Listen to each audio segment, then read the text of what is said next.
पिछली बार भी जो भारतीय जनता पार्टी को जो सरकार बनाने में मदद मिली वो इसलिए मिली क्योंकि 5 बड़े अर्बन सेंटर्स में, जिसमें आपका सूरत है, राजकोट है, बड़ौदा है, अहमदाबाद है, इनमें 55 में से 45 सीटें बीजेपी ने जीती थी। और अगर ये नहीं जीती तो शायद सरकार बनाने में उनको दिक्कत पैदा होती।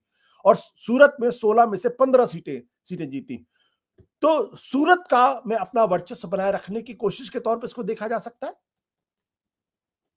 प्रिया, अनम्यूट करना पड़ेगा अपने आप को।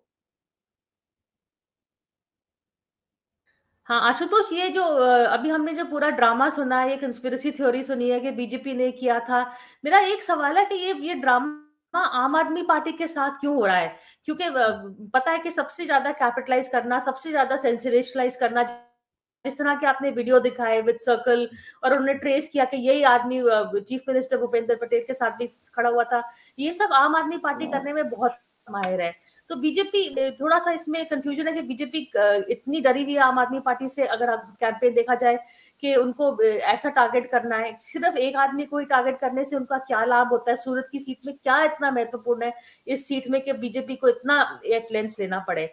तो ये जो ड्रामा है, मैं बिल्कुल फुली कन्विंस नहीं हूँ कि इसमें ये बीजेपी में इसमें लाभ होता है, या बीजेपी ने फिर इसमें सेल्फ गोल हुआ है इस ड्रामा को लेकर, क्योंकि इसमें कुछ बीजेपी को ज्यादा एक सीट का लाभ हुआ है, क्योंकि बीजेपी तो जीत रही है, चाहे 27 साल की एंटी इनकम्बेंसी हो, आप किसी से भी बात कर लीजिए, बस मार्जिन की बात करते हैं, ये नहीं कि बीजेपी हार रही है। इनफैक्ट अब तो कह रहे हैं कि पिछली बारी 99 सीट्स थी, इस बारी तो 125 की भी बात हो रही है, 150 की भी बात हो रही है। कांग्रेस का कैंपेन बहुत लो की है, अरविंद केजरीवाल का कैंपेन अच्छा चला था, लेकिन उनका ऑन ग्राउंड प्रेजेंस इतना नहीं है, और अब दिल्ली के म्यूनिसिपल चुनाव भी आ गए हैं। तो ये सब ये मद्देनजर देखते हुए बीजेपी क्यों ये स्टेप लेगी, इस तरह का क्यों करेगी? मैं नहीं कह रही हूँ कि नहीं किया है, लेकिन मुझे समझने में, इसकी स्ट्रैटेजी समझने में मुझे बिल्कुल समझ नहीं आ रही है बिल्कुल, कि ऐसा क्यों करेगी बीजेपी। और वो भी आम आदमी पार्टी को इतना अच्छा मुद्दा दे दिया उन्होंने, या तो वो बीजेपी चाहती है, जैसे कि अभी जानवी ने भी कहा था कि, या किसी ने कहा था कि साजिश है कि बीजेपी आम आदमी पार्टी का टिकट बीजेपी के हेड ऑफिस से आ रहा है। तो इस तौर से बीजेपी आम आदमी पार्टी को खड़ा करना चाहती है। उनको डर है कि कांग्रेस का कैंपेन शायद ज्यादा ऑन ग्राउंड प्रेजेंस चल रहा है, क्योंकि प्राइम मिनिस्टर ने भी बात करी थी कि कांग्रेस का डोर टू डोर कैंपेन बड़ा अच्छा चल रहा है, और इसको लेके वो चाहते हैं कि आम आदमी पार्टी को प्रॉप अप करें ताकि वो कांग्रेस का वोट काट दे। तो ये तो बिल्कुल आम आदमी पार्टी के कैंपेन में जान देने वाली बात हो गई ना, उनको एक मुद्दा मिल गया, एक इश्यू मिल गया। तो ये कंस्पिरेसी थ्योरी को लेके मैं I am trying to figure out कि क्यों किया और किसको लाभ होगा। आपने पूछा ना उसके कैंडिडेट से हटने से किसको लाभ होगा, मैं ये पूछूंगी कि ये कंस्पिरेसी थ्योरी आगे आने से किसको लाभ होगा? आम आदमी पार्टी को लाभ होगा, आई थिंक सो, उनको कैंपेन में जान आ गई है। बीजेपी को कितना लाभ होगा? एक सीट का ही होगा ना मैक्सिमम, बीजेपी तो बाकी सीट्स में भी आगे है, तो इतना क्यों करेगी बवाल फॉर वन सीट? कांग्रेस तो बिल्कुल ही इस सीट में, इस ड्रामे में प्लेयर नहीं है। तो ये आई वांट टू नो कि इस ड्रामे से किसको लाभ होगा। तो मैं कहूंगी कि ये आम आदमी पार्टी और बीजेपी का कोई सेल्फ प्लानिंग नहीं है, इसमें कुछ दाल में बहुत कुछ काला लग रहा है। कैनॉट, मुझे समझ नहीं आ रहा एग्जैक्टली क्या है। बिल्कुल। बट विनोद जी, अभी जब उत्तर प्रदेश के अंदर पंचायत के चुनाव हुए थे तो आपने देखा था किस तरीके से कई समाजवादी पार्टी के कैंडिडेट्स को पर्चा दाखिल करने नहीं दिया गया था, और पुलिस की मौजूदगी में उनके पर्चे छीने गए, उनके साथ मारपिटाई की गई, उनके साथ धक्का धुक्की की गई, और यहां तक कि जो महिला उम्मीदवार थे उनके साथ भी बदतमीजियां की गई। तो लोकल लेवल पे चुनाव में इस तरीके की बात होती है। मैं ये नहीं कहता कि भारतीय जनता पार्टी के स्तर पर कोई बड़े पैमाने पर कोई साजिश की गई, बिल्कुल नहीं, लेकिन लोकल स्तर पर या लोकल नेता इस तरीके की हरकत कर सकते हैं अगर उनको ये लग जाए कि अगर आम आदमी पार्टी यहां बेहतर कर रही है तो उनकी हार का खतरा पैदा हो सकता है। तो ये आप कैसे समझते हैं इसको? नहीं, बिल्कुल आपने सही बात कही है। मैं वही कहने ही वाला था जो आपने कह दिया, कि मुझे ये पूरा लोकल इंसिडेंट लगता है, लोकल घटना लगती है। मुझे नहीं लगता कि इसकी कोई प्लानिंग अमित शाह ने बैठ के या भूपेंद्र पटेल ने बैठ के या मोदी जी ने बैठ के की होगी, मुझे नहीं लगता। और मुझे बिल्कुल टोटल ये स्थानीय स्तर की लोकल घटना लगती है, लोकल समीकरणों के हिसाब से। किसने किया है, कहां से किया है, ये अलग बात है, ये जांच का विषय है, क्योंकि दोनों तरफ से क्लेम काउंटर क्लेम्स हैं। आम आदमी पार्टी की संजय सिंह ने जो ट्वीट किया उससे वो इस्टेब्लिश करना चाहते हैं कि किडनैपिंग हुई। अब जरीवाला का खुद ट्वीट आ गया, वो कह रहे हैं कि नहीं, मैं तो अपनी मर्जी से मैंने दिया है, वो ठीक है। जानवी जी ने कहा कि टेलीप्रॉम्प्टर से बोल रहे थे, पता नहीं, तो ये भी जांच का विषय है कि टेलीप्रॉम्प्टर से बोल रहे थे, अपने मन से बोल रहे थे, या कोई पीछे से उनको प्रॉक्सी कर रहा था। लेकिन ऐसा चुनाव में होता है। जहां तक पंचायत चुनाव की उत्तर प्रदेश से आपने बात किया आशुतोष जी, तो वो तो पहली बार नहीं, हर चुनाव में होता है। वो जब अखिलेश यादव की सरकार थी, मायावती की सरकार थी, तब उनके सीटें जीती थी, वैसे जिताई थी। तो वो तो सत्ताधारी दल उत्तर प्रदेश में इस तरह से मसल ट्विस्टिंग करते हैं, उसमें पैसा, धन, बल सब चलता है। गुजरात की जहां तक बात है, चूंकि मैं गुजरात को बहुत जमाने से कवर करता रहा हूँ, उसके लगभग सारे चुनाव मैंने कवर किए हैं। मैं एक दो घटनाएं बताता हूँ। ये इस तरह की चीजें स्थानीय स्तर पर कैसे होती हैं, 2017 से ही शुरू करते हैं। 2017 जो है सबसे टफ अगर भारतीय जनता पार्टी के लिए लग रहा था तो सूरत लग रहा था। वो याद कीजिए, हार्दिक पटेल की कितनी सबसे बड़ी जनसभा सूरत में हुई थी, हालांकि हार्दिक बीजेपी में है।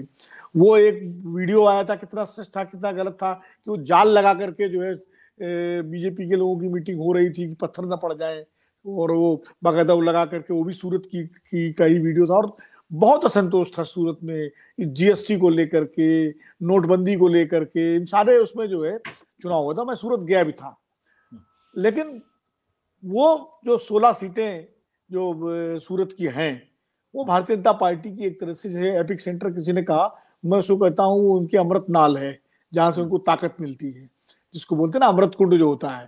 तो वो वहां से जितने अर्बन सेंटर्स हैं, मैं बैठा हुआ था एक किसी बिजनेसमैन के पास, तो मेरे सामने उनको किसी स्थानीय व्यक्ति का फोन आया, कोई लोकल नेता होंगे, कोई जो भी हो, कोई प्रभावशाली व्यक्ति थे, और उन्होंने स्पीकर ऑन मुझसे कहा, आप चुप रहिएगा जरा, सुनिएगा, खाली बोलिएगा मत। और उन्होंने स्पीकर ऑन किया। अब वो सामने से उधर से जो सज्जन बोल रहे थे, तो वो यही कह रहे थे कि देखो, ये एक एक सीट हमारे लिए महत्वपूर्ण है, और हम एक एक चीज मैन टू मैन मार्किंग कर रहे हैं कि किसके इलाके से हमको कम वोट मिलेगा।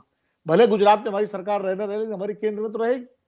तो अब वो लोकल स्थानीय स्तर के कोई व्यक्ति थे, तो इस तरह के दबाव, इस तरह के प्रभाव चुनावों में डाले जाते हैं, और ये कोई नई बात नहीं है। और सब जगह कैंडिडेट्स को समझाया जाता है, बिठाया जाता है, बैठ जाओ, खड़े हो जाओ।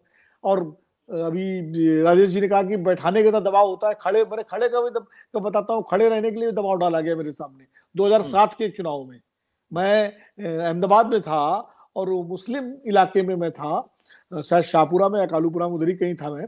तो वहाँ एक मोअज़्ज़िज़ मुस्लिम हमारे मित्र हैं, बिजनेसमैन हैं, उनके यहाँ बैठे हुए थे। हम दिल्ली के 2 पत्रकार थे, और वहाँ तमाम 10-12 जो मुस्लिम लोग थे, उसमें कुछ लॉयर थे, कुछ रिटायर्ड ब्यूरोक्रेट थे, इंटेलेक्चुअल्स थे, इंटेलिजेंसिया के लोग थे। तो वो सब बैठ के बात कर रहे थे, और एक इंडिपेंडेंट कोई मजबूत मुसलमान कैंडिडेट लड़ रहा था, जिसकी एक क्राइम हिस्ट्री भी थी, और वो कोई, तो उसको ये लोग चाह रहे थे कि वो बैठ जाए चुनाव में, और उसको कहा जा रहा था कि भाई आप चुनाव बैठ जाइए, वरना कांग्रेस हार जाएगी चुनाव यहाँ से।